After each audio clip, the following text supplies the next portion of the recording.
आज हम चर्चा करेंगे हाई एल्टीट्यूड पर ऑक्सीजन की कमी की वजह से शरीर पर होने वाले दुष्प्रभावों के विषय में और होने वाले विभिन्न प्रकार के विकारों और जटिलताओं के विषय में।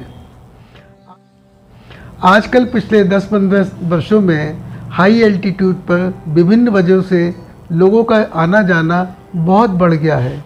कुछ लोग ट्रैकिंग कर रहे हैं, कुछ लोग पहाड़ों पर घूम रहे हैं।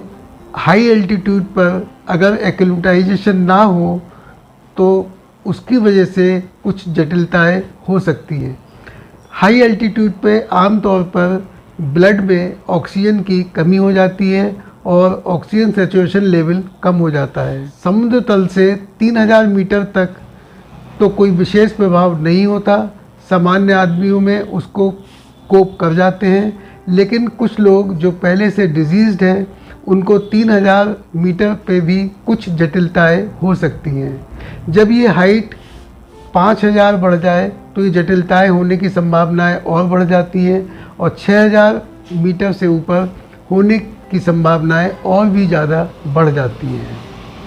कुछ प्रमुख जटिलताएं जो हाई एल्टीट्यूड पर हो सकती हैं वो है acute mountain sickness, high altitude pulmonary oedema, high altitude cerebral oedema, venous thrombosis, refractory dry cough और retinal haemorrhage. Acute mountain sickness प्रायः काफ़ी लोगों में 40-50% लोगों में देखने को मिल जाती है।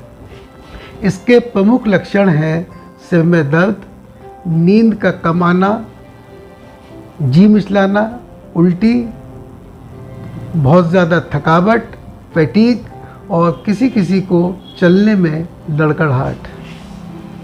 ये आम तौर पर 1-2 दिन में अपने आप ही ठीक हो जाता है, लेकिन अगर जिसको ज़्यादा दिक्कत होती है तो उसको कुछ औषधियों का भी सलाह दी जाती है लेने की, जैसे कि एसिटाज़ोलामाइड। दूसरी समस्या जो हो सकती है वो हाई एल्टीट्यूड सेरिब्रल एडिमा।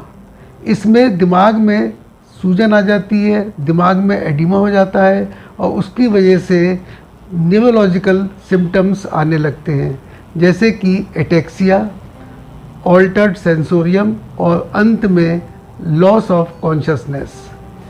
इसके इलाज के लिए ऑक्सीजन और डेक्सामेथासोन नाम की दवाइयों का प्रयोग किया जाता है, लेकिन अगर फिर भी फ़ायदा नहीं हो रहा है तो सबसे बढ़िया इलाज ये होता है कि मरीज़ को नीचे ले जाया जाए, उसको डिसेंड कर दिया जाए, तभी ये सिम्टम्स रिजॉल्व होते हैं।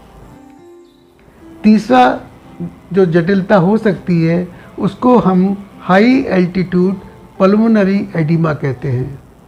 इसमें पेशेंट को ड्राई कफ, सांस लेने में दिक्कत, थकावट और बहुत ज़्यादा फैटीग होती है। शुरू में जो है कफ उसका ड्राई होता है, लेकिन बाद में बलगम भी आ सकता है और किसी किसी को खून भी आ सकता है। इसके इलाज के लिए ऑक्सीजन और निफेडिपिन नाम की दवाई का इस्तेमाल किया जाता है। अगर फिर भी फ़ायदा नहीं हो रहा है तो ऐसे पेशेंट को भी बेहतर ये है कि नीचे लाया जाए, तभी उसके सिम्टम्स रिजॉल्व होंगे। इसके अलावा जो और कुछ जटिलताएं हो सकती हैं, किसी किसी की आँख की रेटिना में हेमरेज हो सकता है। ये आम तौर पर अपने आप रिजॉल्व हो जाता है, लेकिन किसी किसी को आँखों की समस्या हो सकती है, विजुअल इम्पेयरमेंट हो सकता है। इसके अतिरिक्त किसी किसी में कि वेन्स में थक्का जमने के कारण वेनस थ्रोम्बोसिस हो सकती है और किसी किसी को ड्राई कफ, जो कि बहुत ही जो है रिफ्रैक्टरी ड्राई कफ जिसे हम कहते हैं, वो हो सकता है। इसमें मरीज़ को ठंडी हवा और खुश्क हवा गले में जाने के कारण गले में इरिटेशन होता है और पेशेंट को एक लंबे समय तक ड्राई कफ रह सकता है। तो ये कुछ जटिलताएं हैं जो कि हाई एल्टीट्यूड पर देखने को मिल सकती है। इसलिए जब भी आप कभी हाई एल्टीट्यूड पर जाएं तो अपने साथ कि एक तो सिर के दर्द के लिए पैरासीटामोल की गोली, एक पोर्टेबल ऑक्सीजन सिलेंडर, निफेडिपिन की गोली, डाइमॉक्स की गोली और डेक्सामिथासोन की गोली अवश्य साथ में लेके जाएं। और दूसरी मेरी सलाह है कि एकदम रैपिड एक्सेंट नहीं होना चाहिए, धीरे धीरे एक्सेंट होना चाहिए। ये कहा जाता है कि 3000 मीटर से ऊपर जब आप ऊपर चढ़ रहे हैं तो एक दिन में 300 से 500 मीटर से ज़्यादा नहीं चढ़ना चाहिए। रैपिड असेंट करने पर ये समस्याएं ज़्यादा होती हैं, एक्लिमेटाइजेशन करने का मौका नहीं मिलता, इसलिए धीरे धीरे एक्सेंट करना चाहिए। धन्यवाद।